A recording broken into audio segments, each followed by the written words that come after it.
PBIS,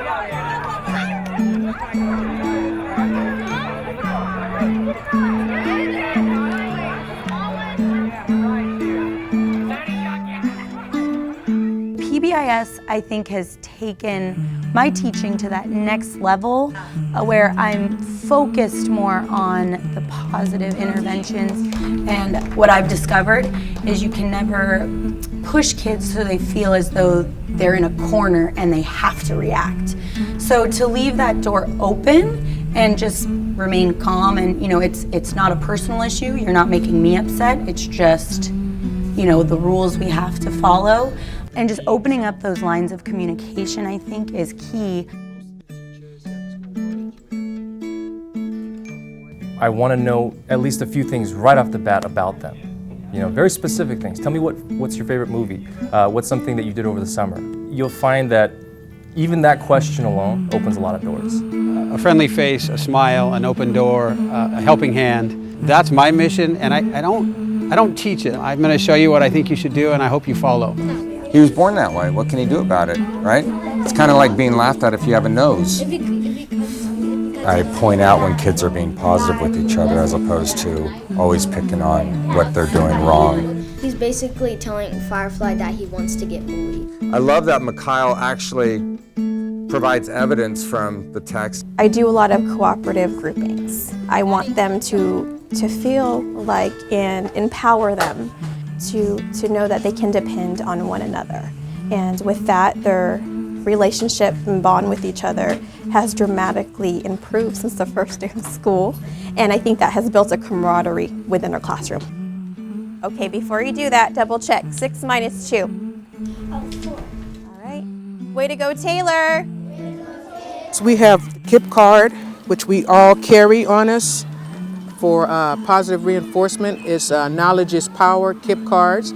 We have a lot of students that like to help us do things without us asking. They take the initiative. Miss Audrey, can I do this? Can I help you with this? They always take the initiative. We try to recognize them because we don't have to keep asking them, okay, be quiet, line up. They're already doing it to show their classmate, how it's done. We go over to them and say, thank you for following the rules, and we fill out a Kip card. The relationships that students have with the adults in the educational setting is huge. They have to feel like they're a part and recognized by teachers and staff as being contributing members of society regardless of their socioeconomic status, their race, their ethnicity, or their personal beliefs. Our students are definitely coming with different types of skill sets. And so the expectations in the past was you need to come in with these skill sets, and if you don't, you're kind of left behind. What we want to do now is meet them where they are and bring them to where we want them to be. And the more that they experience school failure and they feel like they're not a part of the environment here, they don't have relationships with teachers, what's the point? They're just going to drop out and kind of fade out of the education system. I just love coming to the school because I feel like I can be me and my friends can be them and they don't get picked on for it. Say cliques or the us against them mentality comes from students not feeling like they have a voice on their campus. We ask our students' opinions a lot, and again, whether or not they feel like we listen or change things because of what they say, they at least feel like they have the right to say something or to voice their opinion. I like it a lot when a teacher's interested in me. It makes me feel like I'm included. I love building relationships. I think that's one of my strengths as a person and as a teacher. That's the first thing I do in my classes is establish relationships. The content comes second. I get to know them as people. I want to know about them. I want to know what makes them tick. I want to know what inspires them. The environment here is all about doing good in school and trying to be as good as a person as you can be. That it's kind of shaped me to be the best person I can be. I can honestly say that I am happy with who I am, and I think that being here at Pleasant Grove has contributed a lot to that.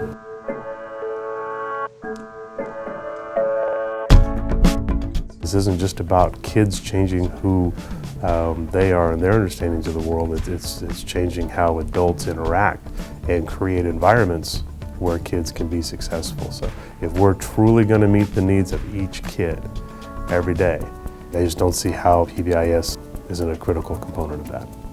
I want to talk to you from my heart because PBIS works. It works at our school. It takes a lot of hard work. It takes time. We need to focus on the good and celebrate all these fabulous kids on our campus.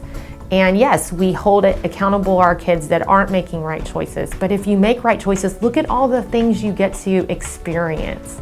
You get to go to rallies. You get to be rewarded for your good choices.